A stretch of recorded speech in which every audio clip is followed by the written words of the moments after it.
The Lucas County CASA podcast is a co-production of WGTE Public Media and the Lucas County CASA program, with generous support from an Ohio Attorney General's Office grant award. More information at casakids.net. I am Andrea de la Roca, your host and community engagement and volunteer recruitment coordinator for the Lucas County CASA program, court-appointed special advocates. In our second episode, we took a deep dive into what it means to prepare for one of the most meaningful roles in the juvenile court system, becoming a CASA volunteer.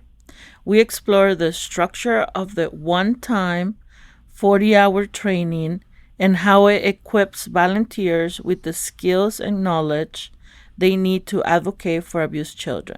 We learn about the core topics covered during training, from child abuse and neglect to courtroom procedures, poverty, domestic violence, and cultural awareness. Through interactive case studies and hands-on exercises, prospective volunteers don't just gain information, they build confidence and empathy. We also discuss the importance of the final step, the swearing-in ceremony, where new CASA volunteers become sworn officers of the court. It's a moment that marks the beginning of a journey, one that places volunteers on the front lines of change in a child's life. Whether you're considering volunteering or simply want to better understand the heart of this work, this episode offers a powerful look at the foundation CASA volunteers stand on before they step into a courtroom. If you missed that conversation, be sure to visit wgte.org/CASA and give it a listen. Today we're sitting down with CASA volunteers Beatriz Garcia and Marija Spasovska to hear about their volunteer journey, what brought them to the CASA program, what inspired them to get involved, and how they're feeling about this important work. Before we dive in, please introduce yourself. Tell our listeners about your background, how long you have been a CASA, and how many children you have served. Of course. So my name is Beatriz Garcia, like Andrea just said. One of the great things about the CASA program is that we all come from different sort of life backgrounds, a very diverse group of people. So I actually have no previous or prior experience in the court or the court systems or government. I come from a business background, so I actually have a human resources background. And I have been with CASA now for, I believe, almost 3 years. It's been about 2.5 years now at this point. And I am currently serving my third child in the CASA program. My name is Marija Spasovska, and I'm an attorney at the law firm Dixon Hayes Witherell Ward in Toledo. I've been with Dixon Hayes for almost 4 years now, initially as a paralegal, and then once I graduated law school at the University of Toledo and passed the bar exam, I became an associate attorney. I have been a CASA. In fact, I am, as an attorney, I am a guardian ad litem, and I've been doing that since July of 2024, and I have served 19 children so far. Awesome. Without our volunteers, CASA simply wouldn't exist. They are the lifeblood of this movement. The reason we can say with confidence, every child we serve has someone in their corner. The following question is for Beatriz. What inspired you to become a CASA volunteer? I always wanted to try to serve my community in some way. I started dabbling a little bit online to see, okay, like maybe I'll volunteer at a soup kitchen, or maybe I'll go and help clean up the Maumee River. So I kind of just started to do some digging online, and I somehow stumbled across the Lucas County CASA program on social media. And I'm like, okay, well, what is this? So I started looking into it just a little bit more. I was kind of seeing some testimonials from different children who had CASA volunteers during their cases. And then I went on YouTube and kind of went down an internet rabbit hole to learn more about it. And I loved the positive impact that it seemed like these CASA volunteers were giving to all these children, not only across, Toledo, Ohio, but just across the whole nation in general. So that's really kind of what ignited the spark in me to seek out the CASA volunteer program and learn a little bit more about it. Okay, so now you mentioned that your background is in business, but can you talk a little bit more about any professional, like specifically, or personal experiences that prepare you for this role?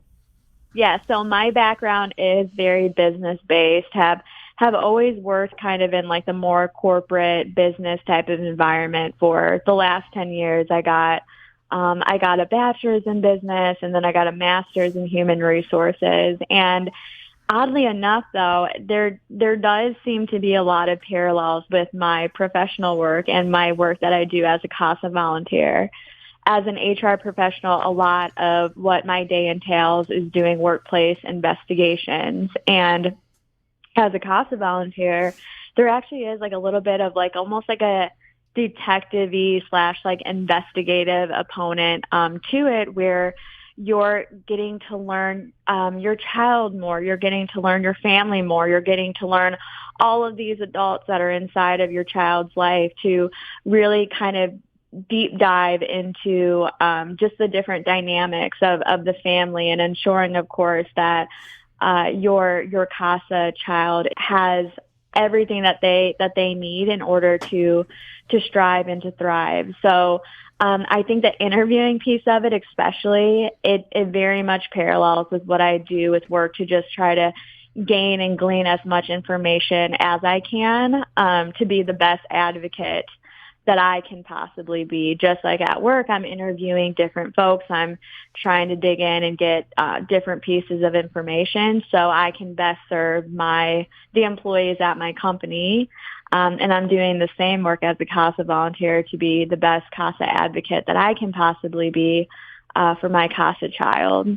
And in regard to, I guess, some personal experiences as well. So one of the other things that I like to invest time is in Toastmasters. So for those of you who may not know what Toastmasters is, it is an organization that helps you with your public speaking skills.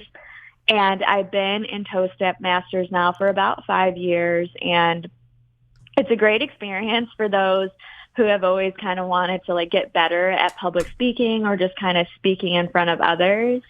And as a CASA volunteer, one of the dynamics of the pieces of work that you'll be doing is advocating for your child, but you're advocating for your child in front of a judge or a magistrate in court. And it can be a little bit of an intimidating experience at first, going up in front of there and kind of speaking on your experiences and speaking on what you've heard and what you learned.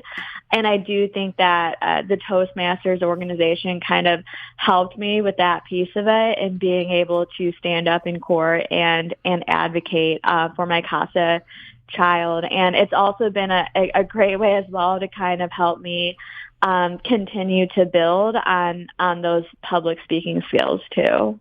Maria, what about you?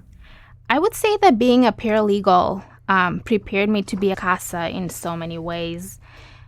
Number one, I think that managing sensitive client interactions helped me with communication skills and helped my ability to establish rapport with vulnerable individuals, whether that's a reluctant family member or a traumatized child. I have learned that you can accomplish a lot through just active listening and non-judgmental communication. And number two, being a paralegal and now an attorney has taught me how to organize complex information into clear narratives, which really helps with writing CASA reports. Working at Dixon Hayes, I got to see firsthand the transformative power of CASA advocacy through the work of the other attorneys at my firm.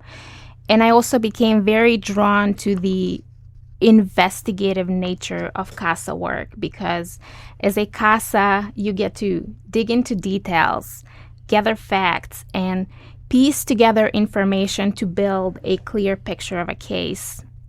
You get to speak to the kids, parents, caseworkers, teachers, doctors.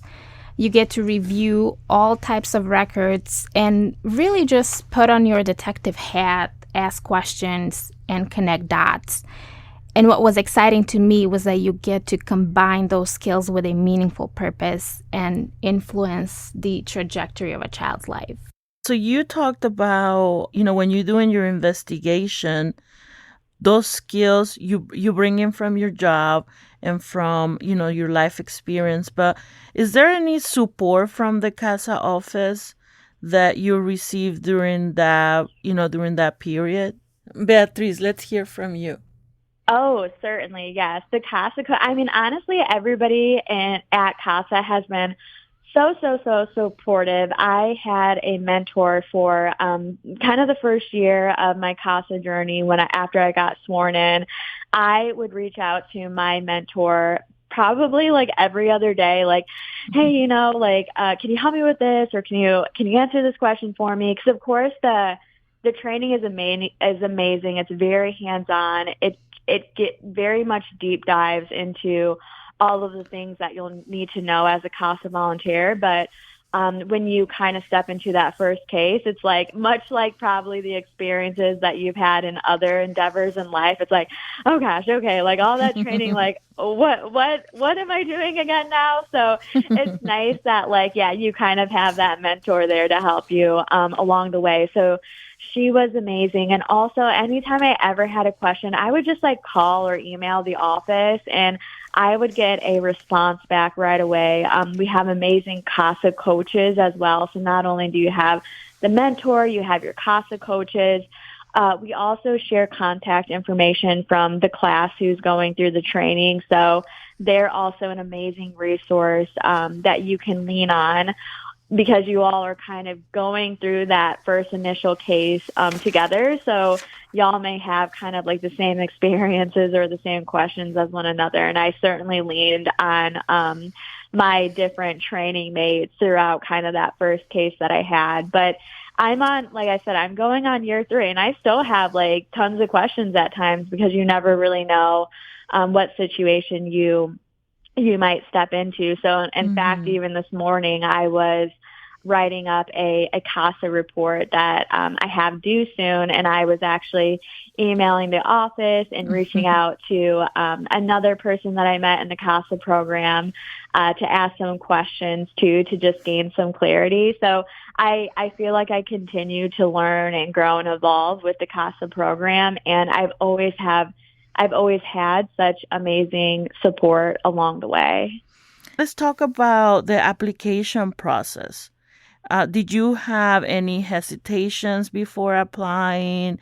And if so, what helped you move forward? Marija, what about you? I had a ton of hesitation coming from this place of concern whether I would be good enough at this very important and this very challenging job. However, at the same time, I had this very strong drive to help these kids and be a positive force, which eventually overcame that doubt, and I decided to move forward with the application process. And then once I started the CASA training program, I quickly realized that the Lucas County CASA office has the most phenomenal staff and coaches who just go above and beyond to make you feel prepared for this role. Beatriz?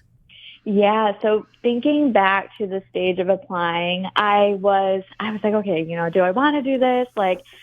After I kind of had done some research on it, had looked at social media, had went on YouTube, I was like, okay, I think I'm sold. I think this is something that I actually want to do.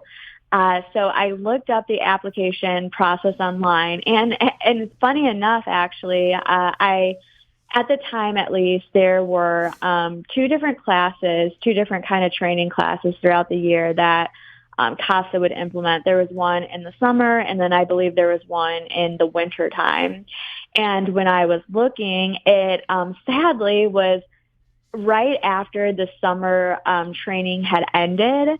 So the next one was not going to be starting until January 1 of that upcoming year. And I'm like, okay, well, I think I want to do this, but now I guess I've kind of been given some time to just simmer on it like a little bit more to figure out, like, yeah, is this really something you want to pursue? So I started looking at the application process a bit, and I'm like, well, you know what, I can at least fill out the application and submit it, and kind of see just where it goes. That way, at least I'll know I'll be ready and prepared to start the training class in January if I do get accepted into the program. And when I looked at the application, I saw that I believe there was a background check, and then there were some interviews that were going to take place too. And at first it did intimidate me. I'm like, oh gosh, I was like, okay, this feels very legit. Like, okay, is this okay, B, like, are you gonna do this? Are you gonna pursue this? I'm like, okay, I sat on it for a couple of days. I'm like, kept looking at that application. It was just sitting on my desk, and I'm like, I want to do this. Like, I'm gonna do it. So I started, I kind of started the process of filling it out, and, getting all of my application material together, and I submitted it.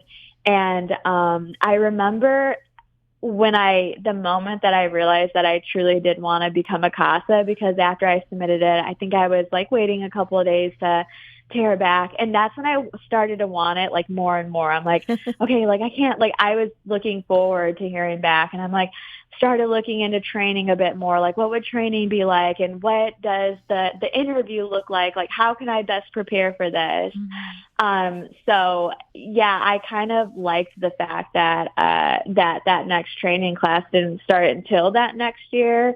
I think it was like 4 months away, but I think during that time it just started the passion and the interest and the want to do it was like growing more and more inside of me. I'm like, okay, if I want to do it like 4 to 5 months later, that means like this is something that I truly do want to do. So even though at first I was like a little intimidated by the process, I'm so glad that I did it. Okay, so what values or causes are most important to you, and how those CASA align with them? Wow, yeah. So I would say one of the values that are most important to me is being able to give voices to others that may not necessarily have them, or being able to speak up for those who may not necessarily be able to speak for themselves. And with the CASA program, it's aligned so much with that goal that I just have for my life in general. Some of these children that I have served, they're babies, they're infants, they're toddlers. They're not yet at the stage of life where they can maybe go up into court and be able to speak for themselves and, let that judge or let that magistrate know their lived experiences or what they want. So as a CASA, not only are you their voice, but sometimes you're their eyes and ears too.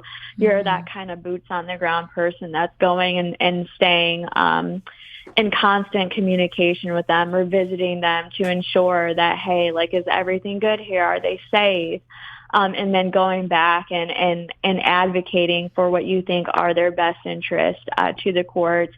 I've recently had an experience with working as a CASA volunteer for a teenager, and at that stage in life can already be super complex with just understanding who you want to be as a person, and also navigating through middle school and high school can have its own complexities of its own. And then, you're kind of in this situation where you may not have the best family situation at home. So as a CASA volunteer, I'm the one who can be a voice for that child and navigating and helping them through, hey, what do you want? What would you want your situation to be if all was ideal here? Like, what would the outcome that you would want to have happen? And I think sometimes throughout this process where there's a lot of different people in the child's life. They may feel like their voice gets lost. And as a CASA volunteer, you're the one to make sure that their voice isn't lost in this system. So this is all just to say, and kind of to circle back to my, to that kind of value that I really try to live by is to be able to be the support or be the voice for someone who may not be able to speak up for themselves for whatever reason. Now let's hear from Marija. I get to be present for these kids and be present in a meaningful way. I am not in the courtroom just to check a box. Sometimes I have to make waves because a lot of people can be involved in these cases, and everybody has their own agenda, from children's services to mom, dad, another caregiver, foster parents. But I have to do what's best for the kids. Ideally, everyone is on the same page, but occasionally you might have to go against the program, which can be hard and perhaps scary, but that's part of true advocating, and I get to do that as a CASA, and it's pretty awesome. Thank you. Okay, so now you talked a little bit about this already, but what have you learned or gained from your experience as a CASA volunteer? Yeah, so I have had to learn patience at times. I've had to learn how to navigate maybe through a situation that might be a little bit more complex. Sometimes there, as I previously had mentioned, sometimes there are children who are not yet of the age who can speak. So with those cases, there's a little bit more of a closer lens that you need to have on, hi, how is the child doing?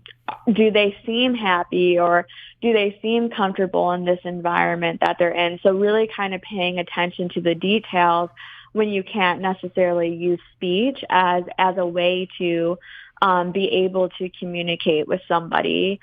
Also, having to get reports ready too, very detail oriented, having to make sure that you have all of the correct information in there, because a judge is going to be looking at this, and you want to make sure that, hey, like, they're getting all the information that you think that they possibly would need in order to understand this case a bit better. And then the whole piece of going up in court and kind of advocating, and sometimes having to testify in front of a judge and in front of everyone who's involved in this case.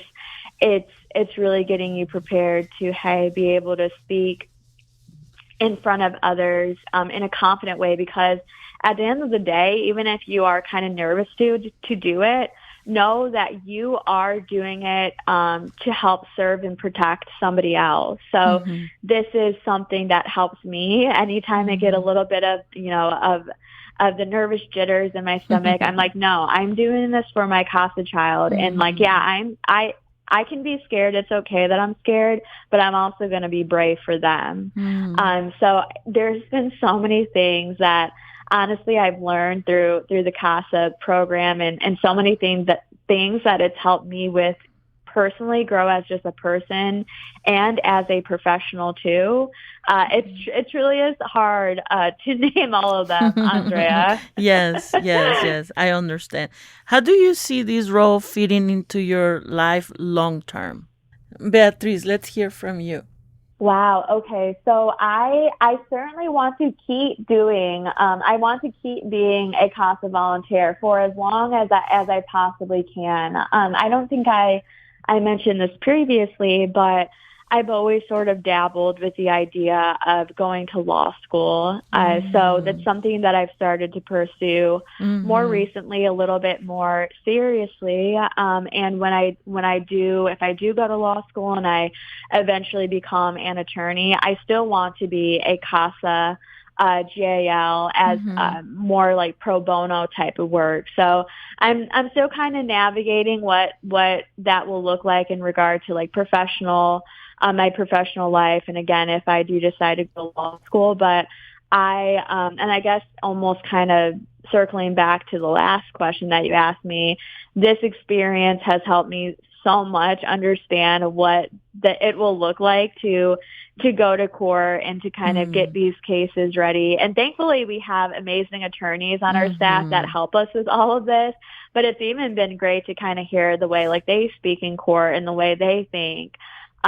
So for anyone who's listening who has ever considered going to law school, or if that's ever been something that's been of interest to you, whether you're in school right now or whether you're a working professional, the CASA program has helped me so much. And I know that if I do decide to go to law school, I have great experiences to lean on in those law school interviews and in that personal statement. But even if I don't end up going to law school, I have been loving so much this experience, and I feel like every case that I get, I become a stronger and a better advocate for my children. So I want to continue to be that for them for as long as I possibly can. So this certainly is just the beginning for me. Now let's hear from Marija.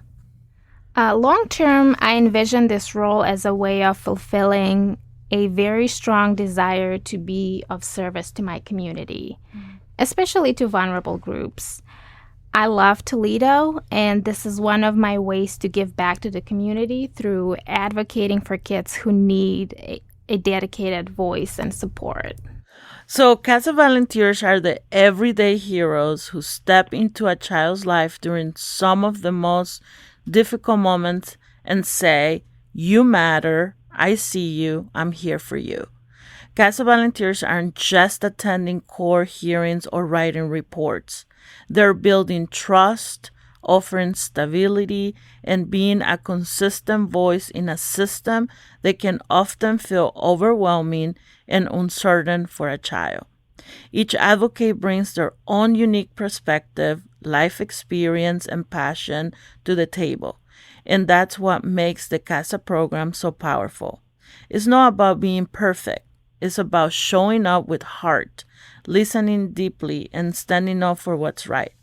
Currently, we have 164 CASA volunteers, but we need many more. Beatriz, what advice would you give to someone considering becoming a CASA volunteer? Do it. I would say do it. Do it. If you have any reservations at all, please don't. And please reach out to me too.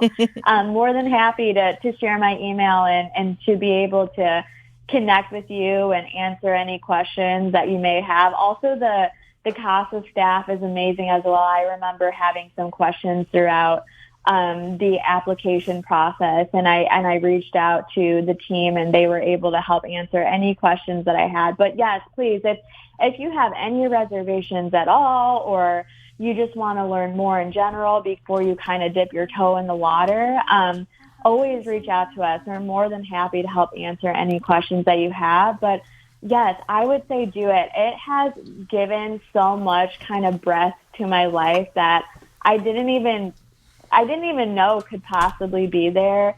It's helped me feel so much more fulfilled just knowing, again, that I can be someone who helps be a voice and to help be an advocate for those who may not necessarily or who may not have felt like they had a voice before. So I absolutely have loved my experiences so far. And if you're feeling nervous, it's okay. I think we all on some level have felt nervous a little bit. Yes. Before kind of jumping into the water. But please absolutely do it, and always reach out if you do have any questions about the process. Marija, what about you? My advice would be to just do a little bit of research about the work of a CASA and the impact you can make as a CASA volunteer. Also, reach out to the Lucas County CASA office. They are always willing to chat, ask questions, and visit their website, casakids.net.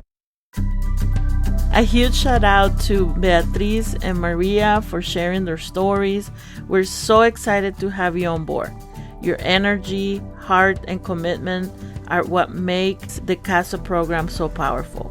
Whether you are already part of the CASA crew or thinking about joining us, we hope you're feeling inspired. There is always room for more passionate people ready to stand up for abused children. Please consider becoming a CASA volunteer. The pre-service training schedule and the application are available online on our website, casakids.net. Again, casakids.net.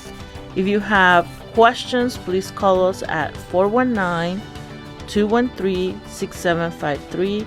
Again, our number is 419-213-6753.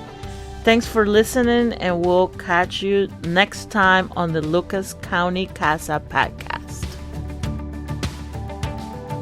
The Lucas County CASA podcast highlights how the power of one person can transform the lives of abused children in our community. This podcast is a co-production of WGTE Public Media and the Lucas County CASA program, with generous support from an Ohio Attorney General's Office grant award. All episodes are posted on WGTE.org or wherever you get your podcasts. Learn more about the Lucas County CASA program at casakids.net.